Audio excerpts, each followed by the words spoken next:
All right, this is my Case 530 CK backhoe.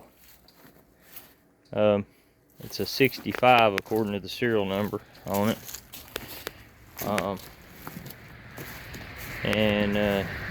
Today we've got a couple of cylinders that need fixed that are leaking. We're going to pull them and repack them.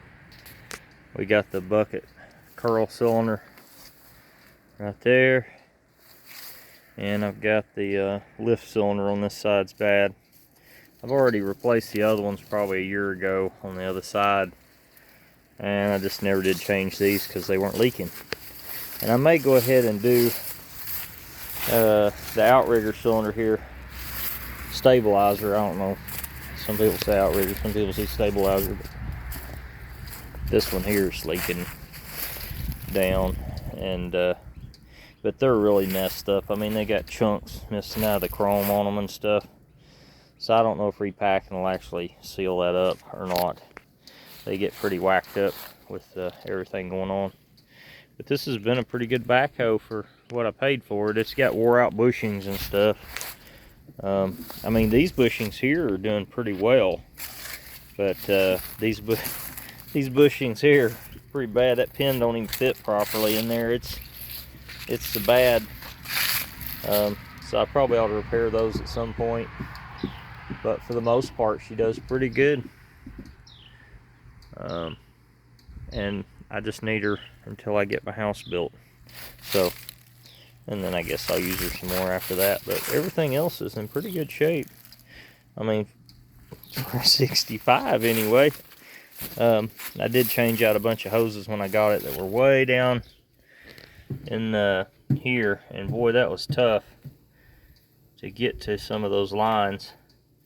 And I ended up getting a hydraulic wrench set, and that helped a lot. So if you ever need to do that, you probably ought to get your hydraulic wrench set. And also, they sell crow's foot wrenches for these lines as well that help tremendously. But anyway, today it's just these cylinders here. We're going to try to rebuild those and get her going.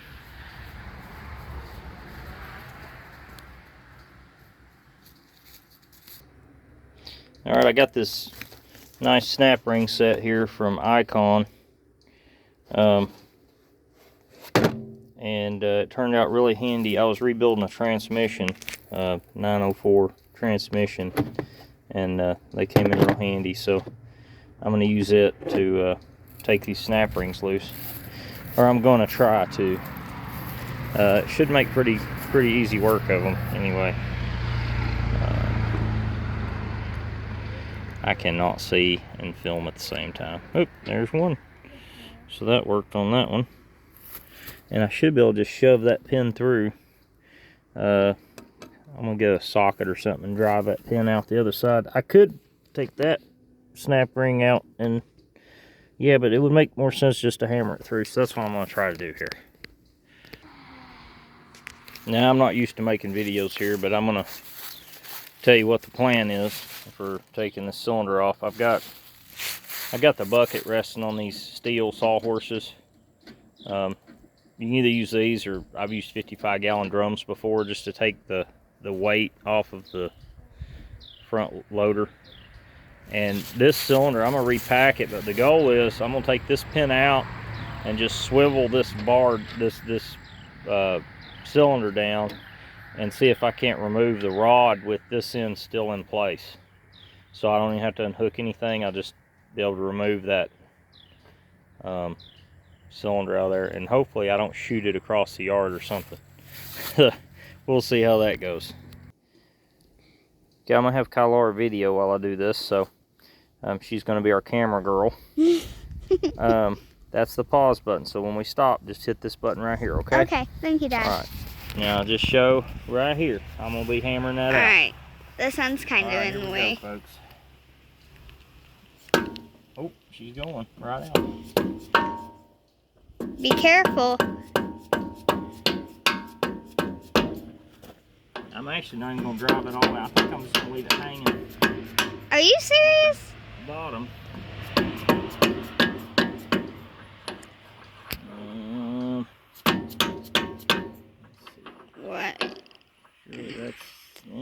quite there yet. Come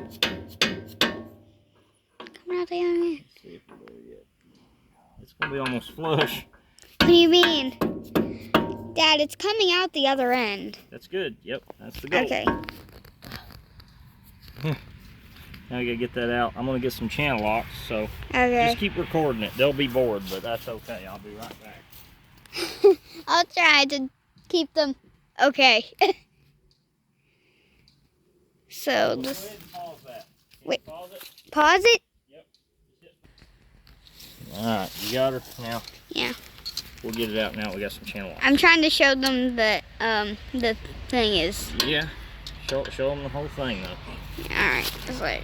And we need to watch out because this could fall. What could fall? This cylinder here. So I'm gonna try to hold it up a little bit, All right. and we'll.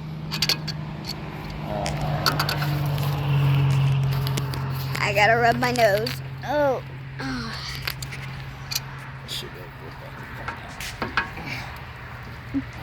Dad, don't you want it in there, There we not go. out? And there she is. She's down.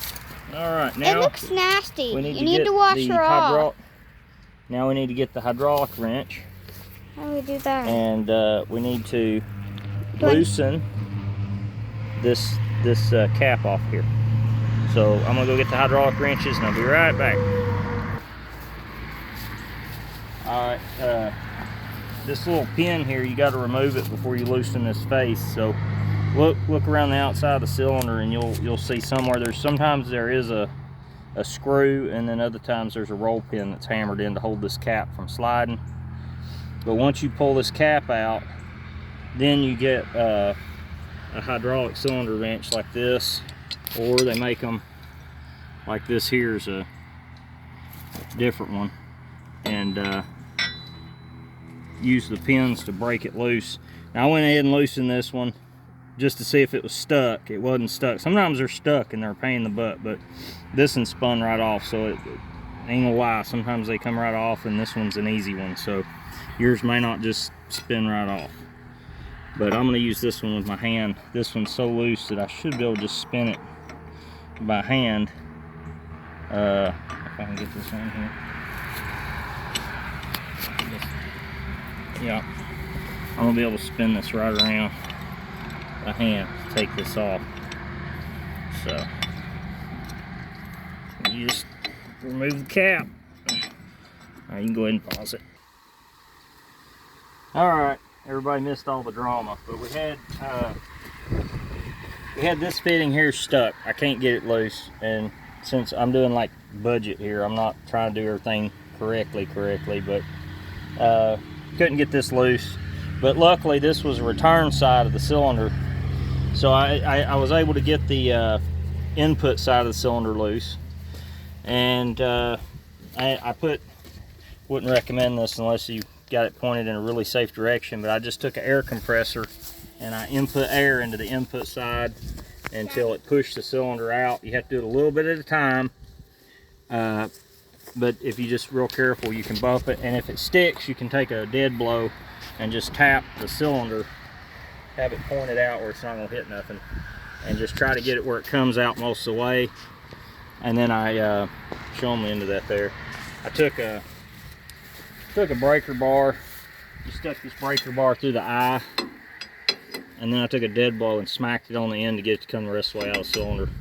But we've got it out of the cylinder, and we're going to clean it up and check it. But I'm sure it's going to be, it was working fine, it just was oozing out the end, and I'm just going to repack the whole thing.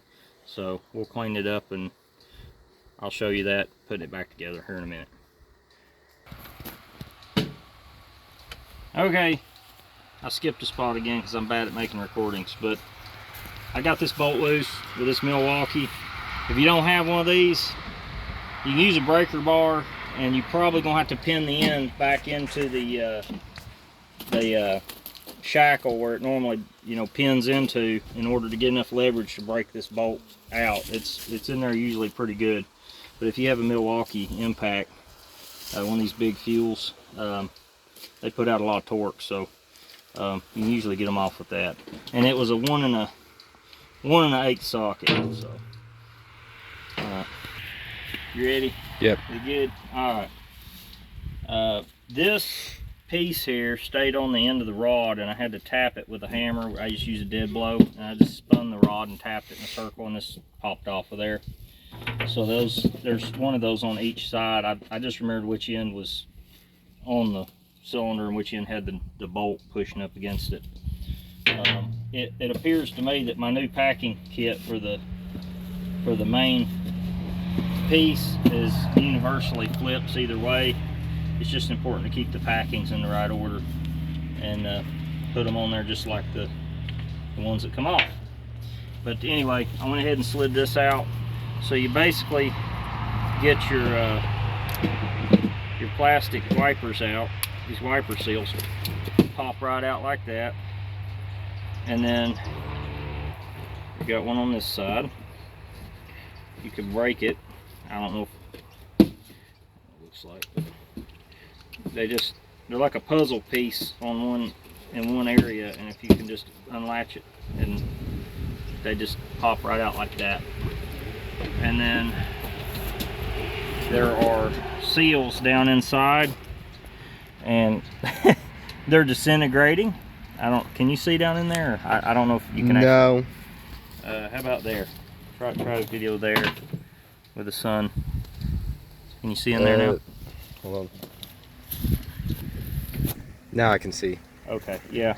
This seal down in here is just falling apart. They're just shot. I mean, they're coming out as crumble pieces. So just, you know, bear in mind what they look like when they come out, and then your new kit will have the replacements. So I'm going to pull all these out, reinstall the new kit, and then replace this. Just the plastic, I'm forgetting the names for all these things, but there's a technical name for the plastic piece, but it goes, you know, the O-ring goes on, and then this piece goes on, and that's the order they go. But just pay attention to how yours is packed, and just try to put them in the same way. And it helps if you have a manual for these. I have one, but I don't have it out here. But it'll show me if I get in trouble what order they actually go in. Or if you're suspicious because it wasn't working right to begin with, you might want to check and make sure somebody didn't mess up repacking them at some point. But there's also a seal on this end. Just check, make sure you replace all the seals inside. So